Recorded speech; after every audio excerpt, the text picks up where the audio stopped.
کچھ رشتے اللہ تعالیٰ خود ختم کرواتا ہے تاکہ ہماری زندگی خراب نہ ہو سکے۔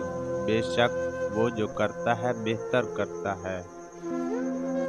جن کا بھروسہ اللہ ہو ان کی منزل کامیابی ہے۔ اللہ فرماتا ہے، جب کوئی تم پر ظلم کرے تو میرے انتقام پر راضی ہو جاؤ، کیونکہ میرا انتقام تمہارے انتقام سے بہتر ہے۔ صبر رکھو، ہر چیز آسان ہونے سے پہلے مشکل ہوتی ہے۔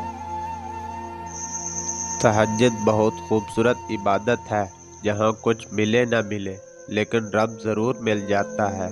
ایک سکون ہے، جب عادت ہو جائے بنا پڑھے سکون نہیں ملتا۔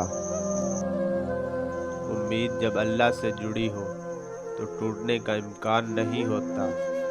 ہاتھ کی لکیروں پہ نہیں بلکہ ہاتھ بنانے والے رب پہ یقین ہونا چاہیے۔ اللہ کو وہ انسان بہت پسند ہے جو اپنی جوانی اللہ کی عبادت میں گزارتا ہے۔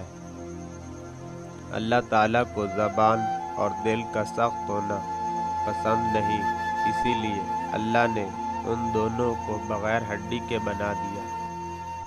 کوئی ناراض ہو تو کتنی منتیں کرنی پڑتی ہیں اسے منانے کے لیے، اور ایک اللہ پاک کی ذات ہے جو ایک آنسو سے عمر بھر کے گناہ معاف کر کے مان جاتا ہے۔ درخت جتنا اونچا ہوگا اس کا سایہ اتنا ہی چھوٹا ہوگا، اسی لیے اونچا بننے کی بجائے بڑا بننے کی کوشش کرو۔ کبھی نا امید مت ہونا، اللہ اپنے بندوں کو مصیبتوں سے آزماتا ہے اور بے شک ہر مشکل کے ساتھ اس کا حل بھی ہے۔